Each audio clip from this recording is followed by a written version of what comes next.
El escritor bohemio Franz Kafka elaboró un microrrelato que me puso los pelos de punta cuando lo leí por primera vez y me gustaría compartirlo con vosotros. Muchos se quejan de que las palabras de los sabios son solo metáforas inaplicables a la vida diaria. Cuando el sabio dice «ve hacia el otro lado», no pretende que se cruce la calle, sino que hace referencia a un más allá legendario, es decir, a un lugar que ni nosotros conocemos ni él especifica.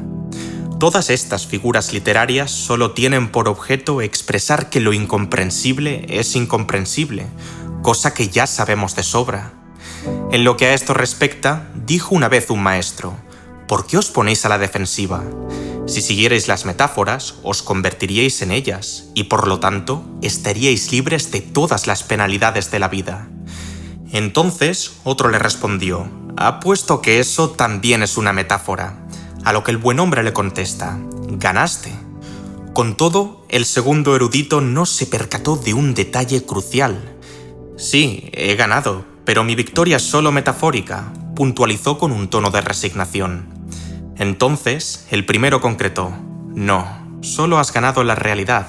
Metafóricamente, has perdido». Grosso modo, el lenguaje humano es una herramienta indispensable para la expresión y comprensión de nuestras ideas, pensamientos, emociones y sentimientos, y a la postre, constituye el punto de apoyo de la cooperación y el progreso. Sin embargo, tanto su propia naturaleza como su uso indebido presentan una serie de problemáticas que podrían deteriorar el orden social y el bienestar individual. En concreto, hubo un filósofo alemán cuyo análisis merece la pena revisar con miramiento: Friedrich Nietzsche. ¿Por qué el pensador calificó el lenguaje como una tragedia inevitable? ¿Cuál es el significado oculto del cuento kafkiano? Quienes permanezcan atentos hasta el final del vídeo serán capaces de dar respuesta a tales cuestiones. Sin más preámbulos, demos comienzo al espectáculo.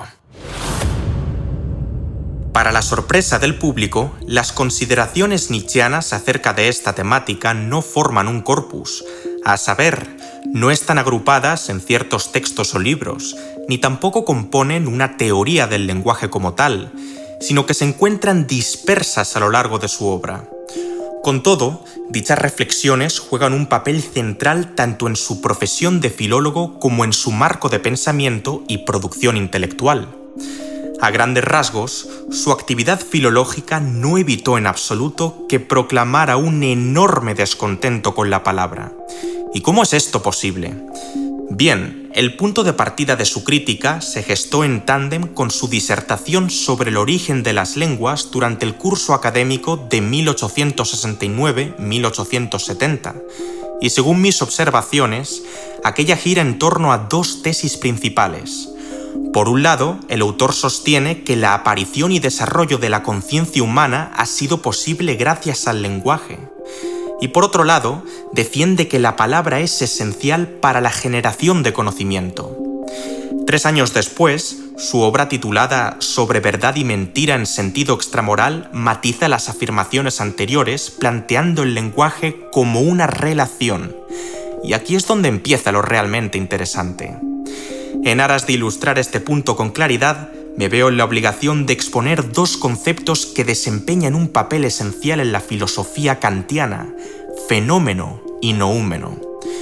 En primer lugar, el fenómeno, del griego phainommenon, que significa apariencia, consiste en la realidad tal y como la conocemos nosotros, es decir, a partir de las formas a priorísticas de la sensibilidad y el entendimiento aplicadas a intuiciones empíricas. En otras palabras, es el aspecto que las cosas ofrecen ante nuestros sentidos, a saber, la manifestación del mundo por medio de la conciencia.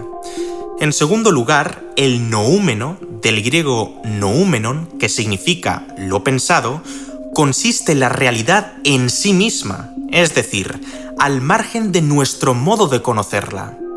De este modo, el autor abre un abismo entre la percepción y enjuiciamiento de una cosa y la cosa en sí. Según él, lo nouménico, lo que es en sí, es una esencia desconocida e incognoscible.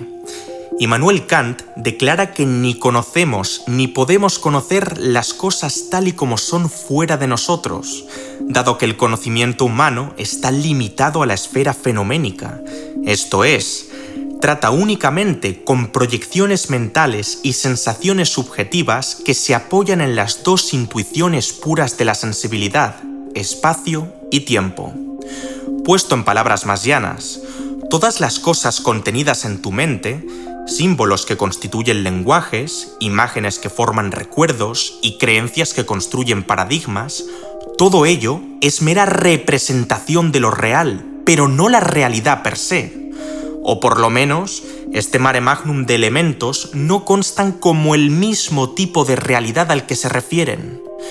Por supuesto, tales proyecciones mentales podrían ajustarse al mundo material en mayor o menor grado, pero no por ello dejarán de ser justo eso, proyecciones o representaciones pertenecientes al mundo mental.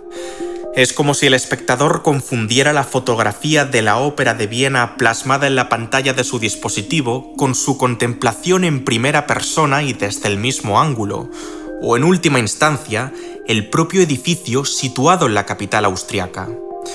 Tomando como punto de partida la distinción kantiana entre fenómeno y noúmeno, Friedrich señala que, en la medida en que el acceso a la cosa en sí nos es vetado, una palabra tampoco puede comprehender, con H intercalada, la esencia del objeto al que apunta, mas solo la relación que el individuo tiene con dicho objeto.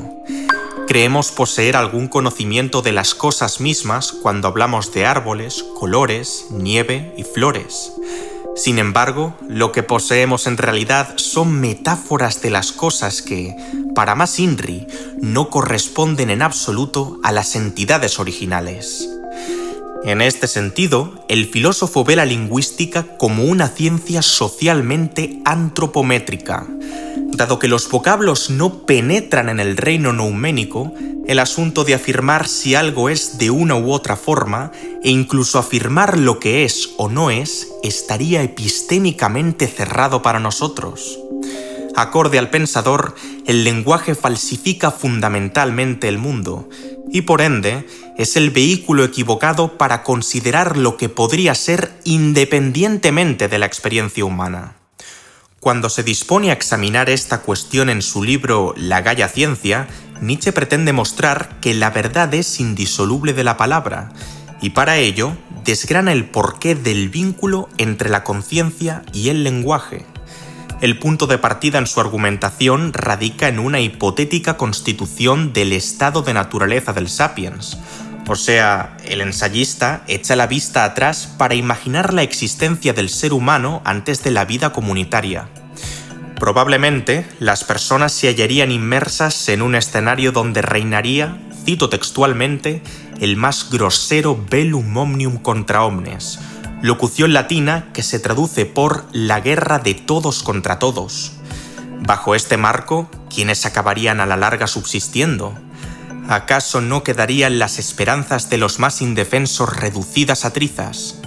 Siguiendo la línea argumentativa nietzscheana, el temor a no poder sobrevivir por sus propios medios conduciría a los individuos más débiles y amenazados a encontrar una vía para preservar su existencia, siendo la más coherente de ellas la agrupación con sus semejantes.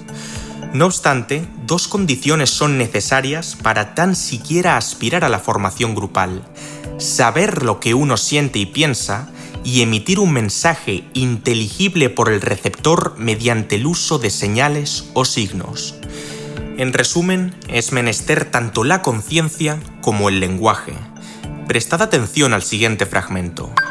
La conciencia no pertenece realmente a la existencia individual del hombre tal y como sugiere el sentido común, sino a su naturaleza social o de rebaño, puesto que el estado consciente se ha desarrollado bajo la presión de la necesidad comunicativa. Si os fijáis bien, estas líneas esconden una implicación de suma importancia.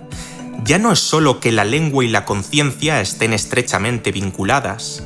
En suma, ambas están enraizadas en el terreno común del gregarismo.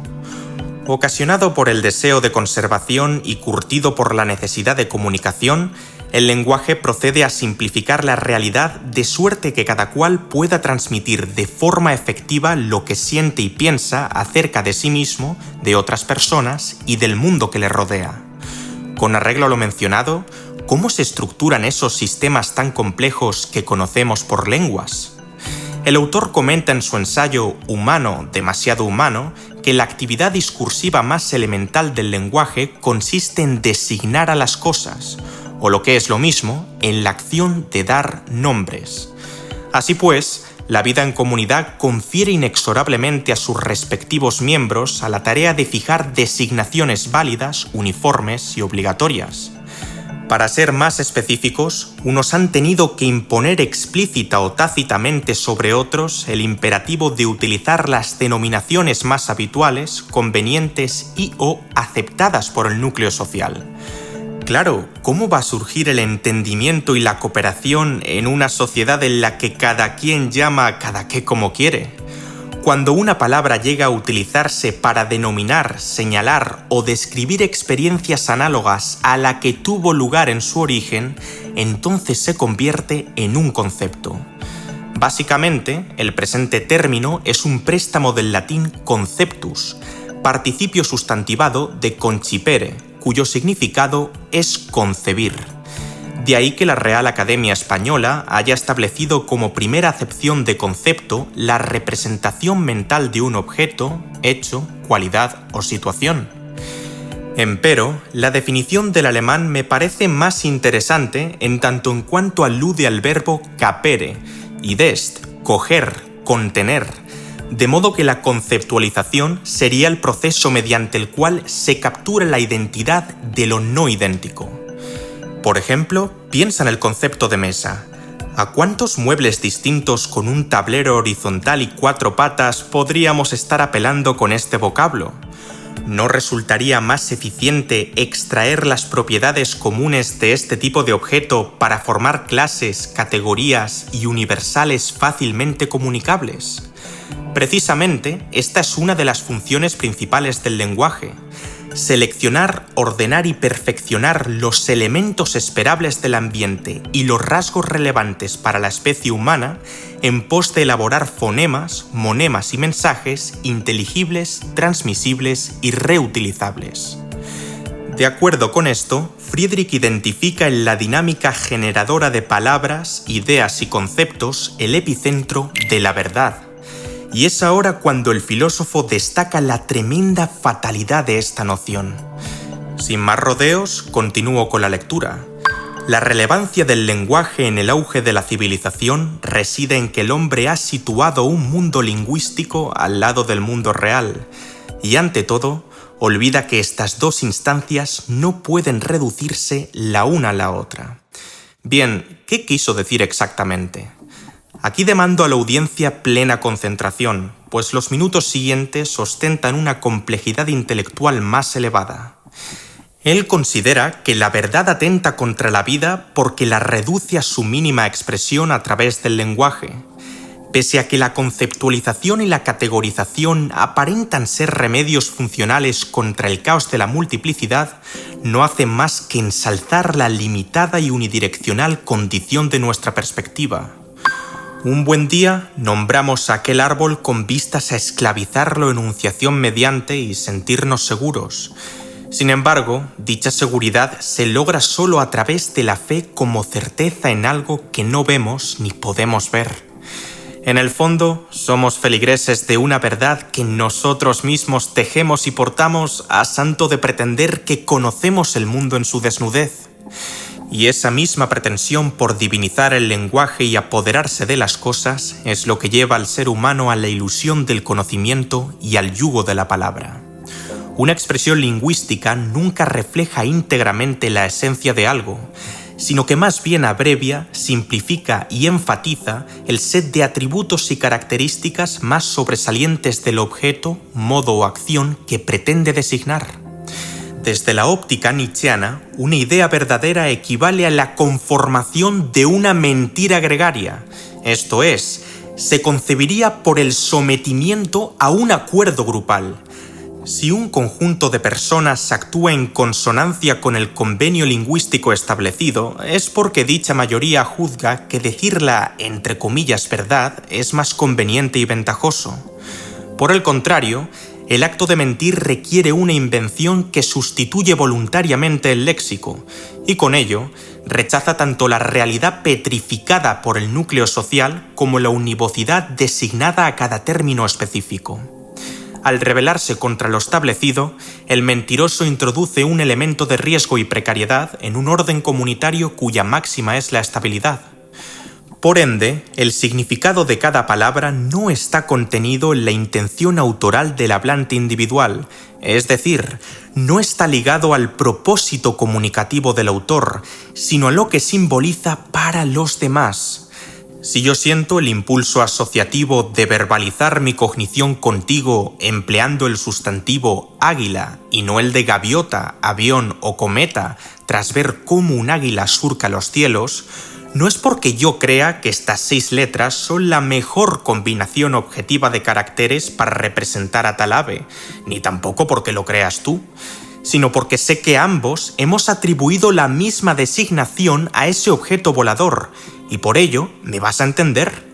Si fueras de Islandia, Camerún o Estados Unidos, habría dicho eagle, no águila.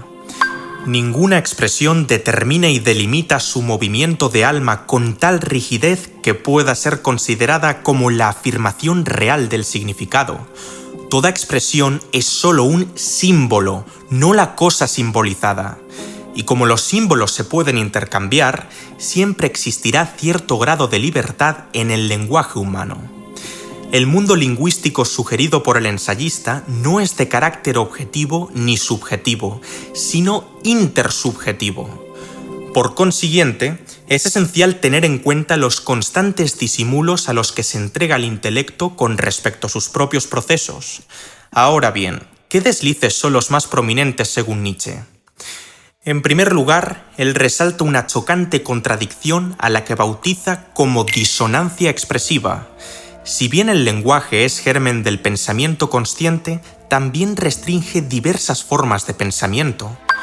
Las palabras se presentan en nosotros como los invitados de una fiesta en la casa del anfitrión.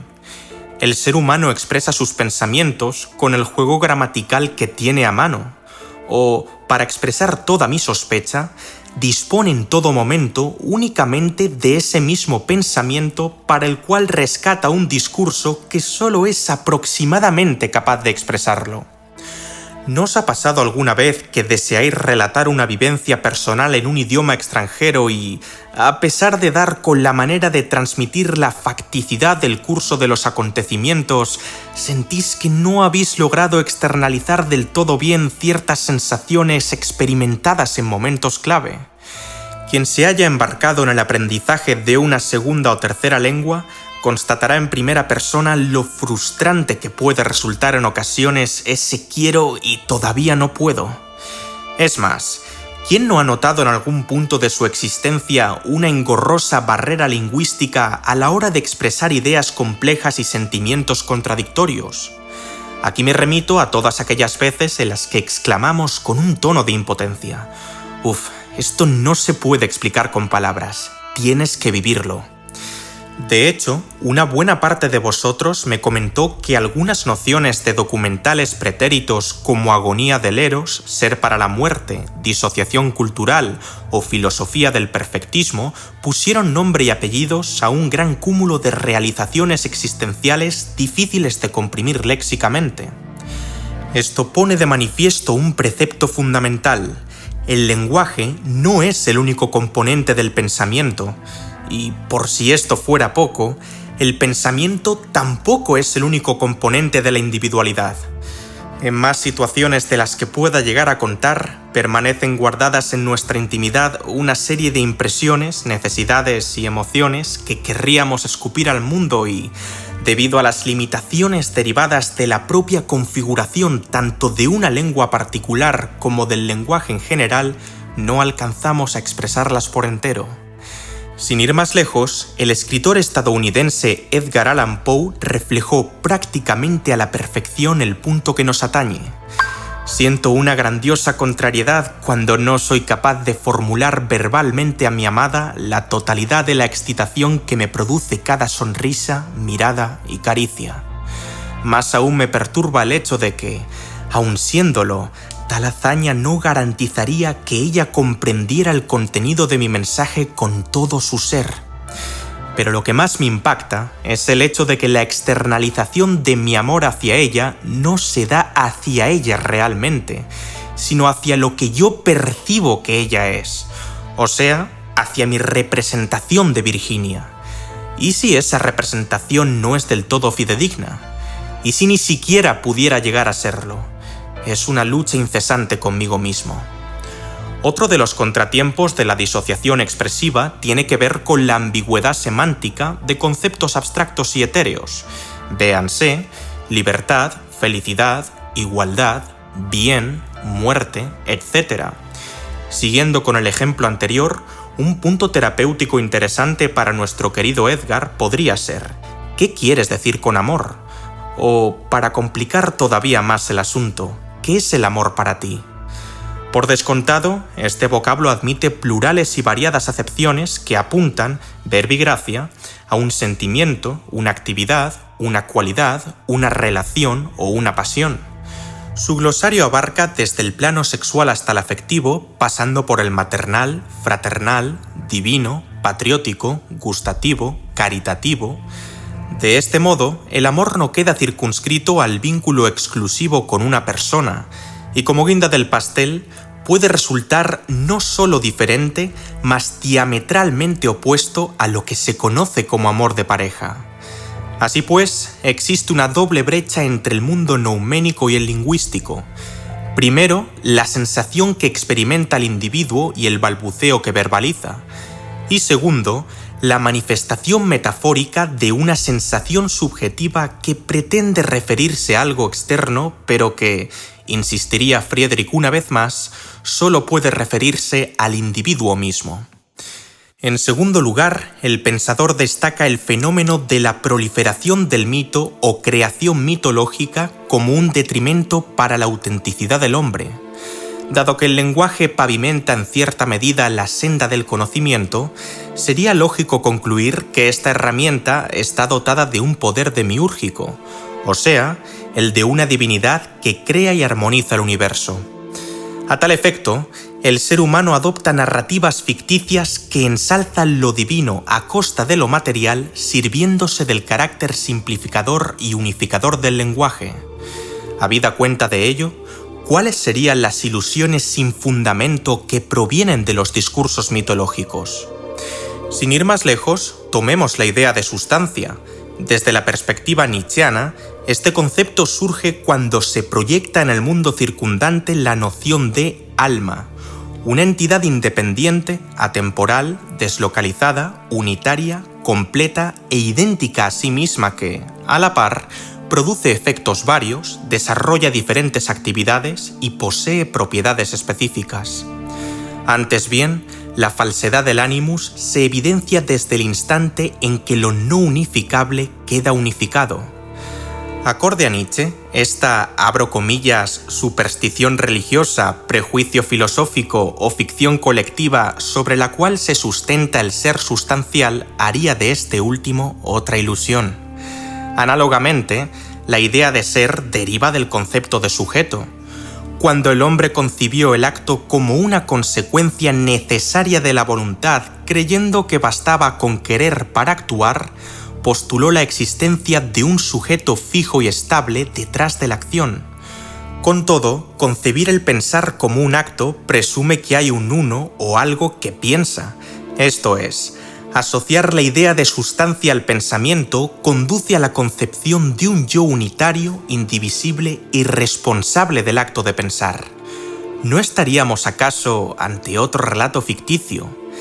De ahí que distinguir entre el mundo actual y el mundo lingüístico, a saber, oponer lo mutable, aparente y transitorio a lo permanente, esencial y eterno, equivalga a decretar la facticidad de un ser ilusorio detrás del devenir de la realidad. A continuación, leeré un pasaje de su obra Más allá del bien y del mal. En el pasado, Creíamos en el alma tal y como creíamos en la gramática y en el sujeto gramatical. La consideración de las distintas configuraciones de fuerzas o estados materiales como efectos implica presuponer la existencia de un ente superior detrás de su dinamismo. No obstante, no podría ser el mundo que nos concierne una ficción. Y a los que puntualizan que toda ficción implica un autor, yo les respondería: ¿por qué? ¿No sería el verbo implicar también parte de esa ficción? A modo de inciso, hago un llamamiento de tranquilidad al espectador. Captar esto último no es nada fácil, y mucho menos cuando uno no está familiarizado con terminología tan escabrosa. Como broche final, las implicaciones directas del hilo conductor serían las siguientes. Mientras los individuos gregarios se aferran a prejuicios, mitos y convicciones, los individuos auténticos se alejan de lo similar, habitual y, en definitiva, mediocre. Sí, para comunicar es necesario partir de una base común. Sin embargo, no basta con tener las mismas ideas, adoptar las mismas concepciones, dar a las palabras los mismos significados o recurrir a los mismos procesos lógicos.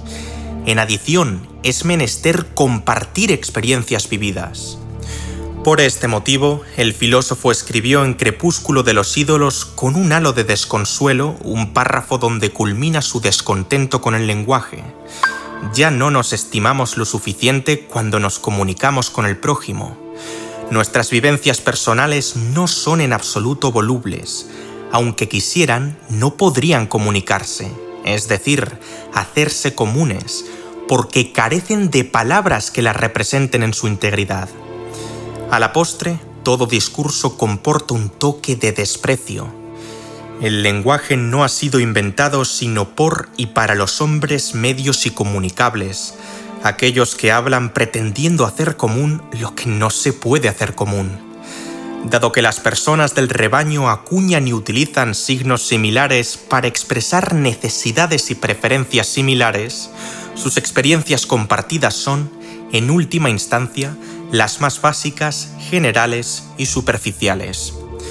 Traducido a la conciencia y al lenguaje, el pensamiento ya presentaría en sí cierta gregariedad, y además, cualquier intento de verbalización traería consigo la reducción de la complejísima esfera de la intimidad humana en un aparato vulgar y ordinario. No es casualidad que, en su ensayo del caso Wagner, defienda la idea de que uno se vuelve tanto más filósofo cuanto más músico. Rechazando nada menos que la comunicación como tal, cabría fruncir el ceño para reprocharle al autor lo más evidente. ¿No quedaría también él mismo privado de decir lo que tenga que decir, sea lo que fuere? En lugar de simplemente callarse la boca, ¿por qué el pensador persiste en buscar una y mil formas de expresar lo que en él no puede permanecer en silencio? Bueno, hay quienes contestarían que esto se debe a que el contenido de su mensaje no es del orden de los gregarios. En otras palabras, su público objetivo no es la masa social, sino un selecto elenco de fuerzas prodigiosas que, junto a él, procurarían dilapidar el proceso de estandarización obrado por el lenguaje. Con base en los textos narrados, Nietzsche no buscaría deshacerse definitivamente del lenguaje tradicional para inventar uno completamente nuevo. Esto es, provocar una resurrección lingüística ex nihilo. Más bien, su pretensión sería la de modificar el lenguaje desde dentro. Y esto no es pan comido. En más de una página, el ensayista subrayó las dificultades a las que tanto él como sus congéneres debían enfrentarse para hacerse entender.